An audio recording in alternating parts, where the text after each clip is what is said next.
le temps est arrivé pour la RDC, pour un nouveau leadership serviteur, pour un Congo nouveau. Dieu est descendu lui-même pour exécuter son programme. Personne ne peut arrêter le programme de Dieu.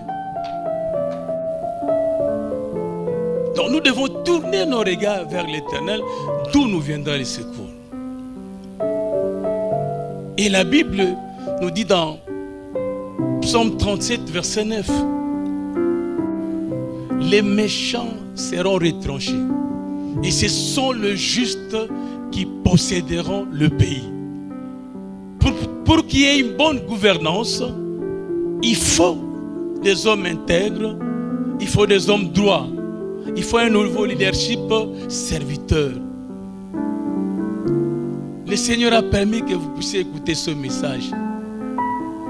Parce qu'aujourd'hui, quand nous regardons notre nation, plus de 900 partis politiques, avec des idéologies différentes. Alléluia.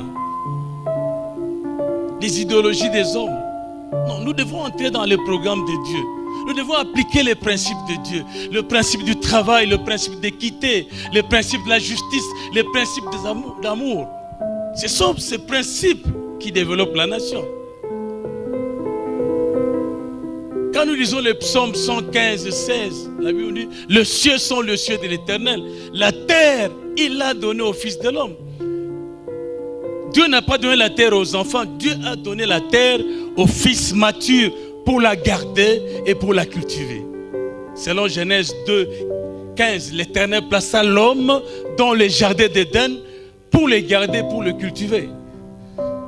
Dieu a donné la même terre aux Français, aux Belges, aux Chinois, aux Arabes. Dieu nous a donné 2 345 000 km² aux Congolais pour la garder et pour la cultiver. Et Dieu nous posera la question, qu'avez-vous fait avec la terre que je vous ai donnée? Quelle valeur a-t-on ajouté?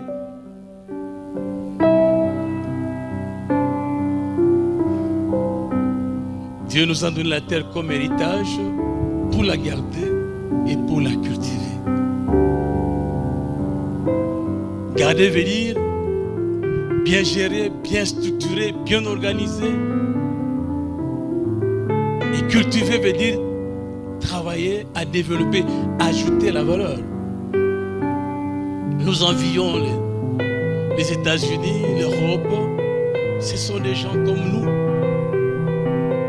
qui ont compris le principe de Dieu. Ils ne prient pas comme nous. Ils appliquent les principes qui sont développés.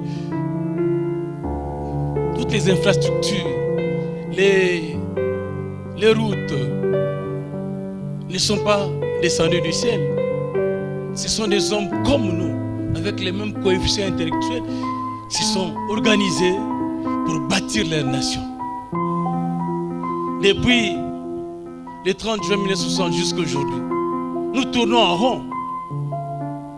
Parce que nous ne voulons pas appliquer les principes de Dieu. Nous ne voulons pas entrer dans le programme de Dieu. Mais écoutez-moi, mes bien-aimés. Dieu est descendu lui-même pour exécuter son programme. C'est la saison de la refondation. C'est pourquoi il y a un vent de la restauration qui souffle. Du nord au sud, de l'est à l'ouest. Tout celui qui va marcher contre le courant sera tout simplement balayé. Nous sommes dans la saison de lumière. La lumière de Jésus-Christ.